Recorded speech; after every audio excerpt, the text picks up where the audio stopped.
First of all, a huge round of applause for all of you for coming out here tonight. Thank you so much for being here. And for the guys who organized this. And thank you for the mistake of calling me. When I got the call, Nabil, who's part of the committee, the organizing committee, he called me and the first thing he said is, yeah, there's a something called FailFest happening. We want you to talk about your failures. And I'm like, यार मुंह पे insult कर रहा है यार ये तो ऐसे कौन insult करता है यार? Because that's the stigma you have around failure. Nobody wants to talk about it, and it's so lovely that they're having something like this. My name is Avinash Agarwal. I'm a stand-up comedian, and I usually tell jokes. Thank you. Sarcastic. And you've seen stand-up comedy? Anyone who's not? Everyone's seen stand-up comedy shows, right? Yeah. It's picking up very well all across India. And but when I started about 5 years back, it was a very different scene. And I'm here to talk about my story of failures. So I started in school, you know, कीड़ा होता है बचपन से. A lot of people ask me, how did you start stand-up? It's there. You're the naughty kid in class who gets thrown out. And that time, those were the failures, you're getting thrown out of class. But it was totally worth it when you said something and everyone's laughing. You were the hero for a couple of minutes. So I would do that again every day. I wouldn't mind. And but the big failure that I remember that really changed me as a person was I had a show in Nagpur in a college. It was a college fest kind of a thing. So you can imagine the energy. It was huge. There were 1,500 plus students there in the crowd, and the energy was mad. And there were girls dancing before me on Sheila and those kind of songs. And suddenly they pushed me on stage. And so you can obviously nobody was in the mood to listen to some guy talking in English. And so they made a very loud noise, and I could not tell if they were laughing or they were cheering me on or they were booing me. I found out later they were booing me. And they weren't ready to listen also. So eventually I said, okay, fine, thank you guys, bye. And I went off stage. And my best friend Kunal was there with me. And he's like, dude, go back and finish it. I said, it's finished, dude. Aur kya karna hai? But luckily what happened was there was a small break after that, my act. And then they said, you want to go back again and try? And I said, yes. So I went back on stage. After I got booed off stage by 1,500 people, I don't know what went wrong that day, what I was drinking, eating. And I went back on stage and I started off with, hi guys, as you can see, I have no shame at all. And I got a huge applause just for that. And I was like, wow, I like this. I like being in this space. It's fun. And then I went on for like 10, 12 minutes. I did my set and I eventually exited with a huge, I mean, it was nice. It went over. Faltu exaggerate nahi karunga. It was nice. But that day when I went back, I think the greatest feeling I had was, wow, I came back on stage. Because otherwise it was just a regular show. I would go, they would clap, they would laugh, and I would go back. But that day I came to know something about myself, which I think is there in all of us. That it's just a part of your journey. I mean, whether you're following your dreams and passion and all, see, these are very glorified words, you know. People love to make things bigger than they are, but it's just a regular thing. It's like whether you're doing a regular job or following a dream, passion, whatever, failures will come in your way. And what happens is we glorify them so much, oh my God, failure, that it becomes a stigma and we're scared of it. Like what happens in stand-up, for example, is you start out with open mics where you can go to any platform, speak for 5 minutes. Then if they like you, you'll perform in a pub or a restaurant or a small crowd of 30, 40 people. Then if you're getting better, you go to an auditorium where there are a couple of hundred people like a Lama Khan. And then you go to corporate shows, private shows. So these are different levels. And I'm glad to say I've failed in all those levels.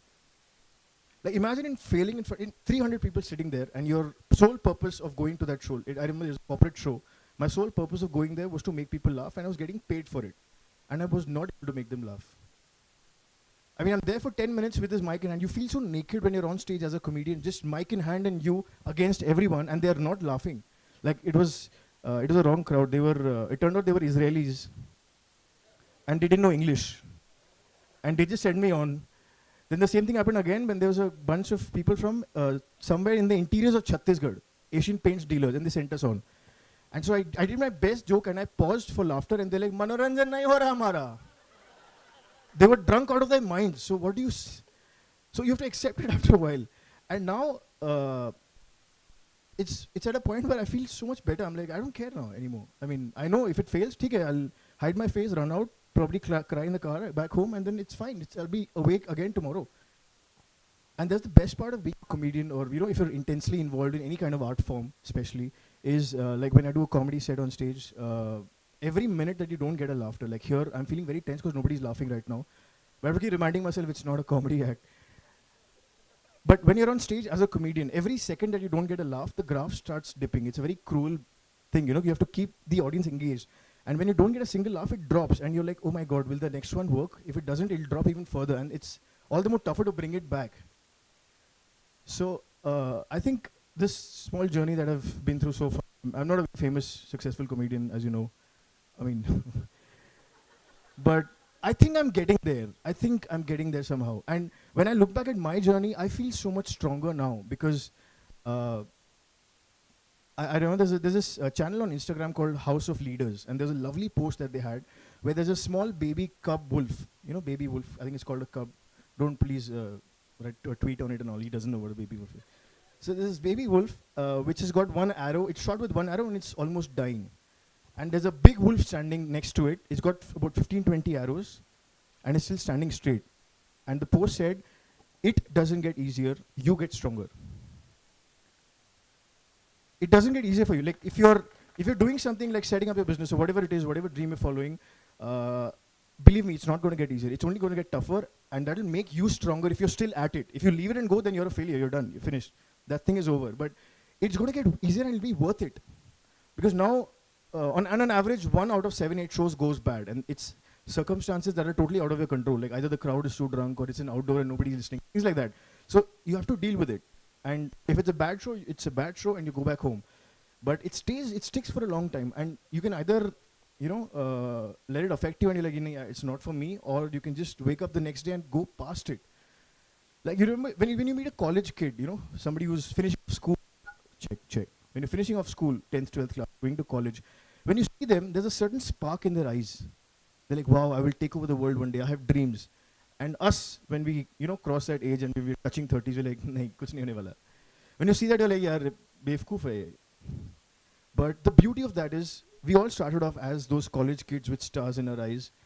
But somewhere along the way, either we lost that spark and we're like, let's just go with what's easy, or we still have that. And when we see that, we remember that, and we're like, yeah, if you stick onto your journey and make your failures a part of your journey, it's totally worth it, man.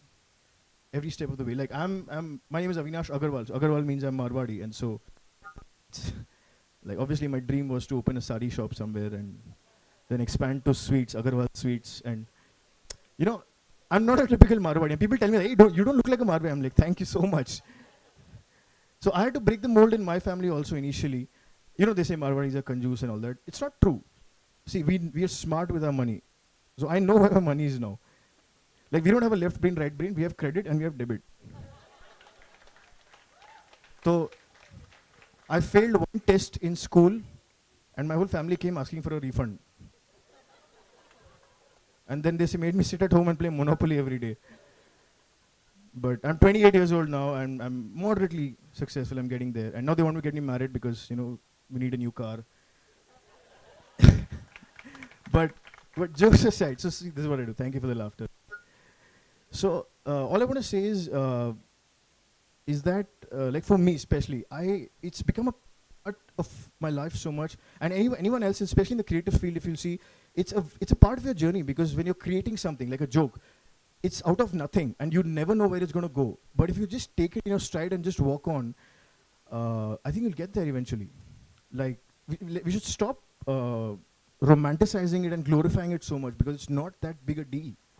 It's just a part of your journey, and once you accept it as one of those things on the way, it just becomes so much more easier and it's so much more fun you have. Like when you have a bad show, we laugh about it later on. क्या मजा है उस दिन यार, मतलब मैं pause कर रहा हूँ, मेरे applause break है, and they say मजा नहीं है, मनोरंजन नहीं हुआ. It's hilarious, because your own tragedies become funny eventually, and then you get so much bigger now. I just want to leave you with one small quote which always gives me the shivers when I read it. It's by Marianne Williamson. You must have heard of it. That our deepest fear is not that we are inadequate. Our deepest fear is that we are powerful beyond measure. It is our light, not our darkness, that frightens us.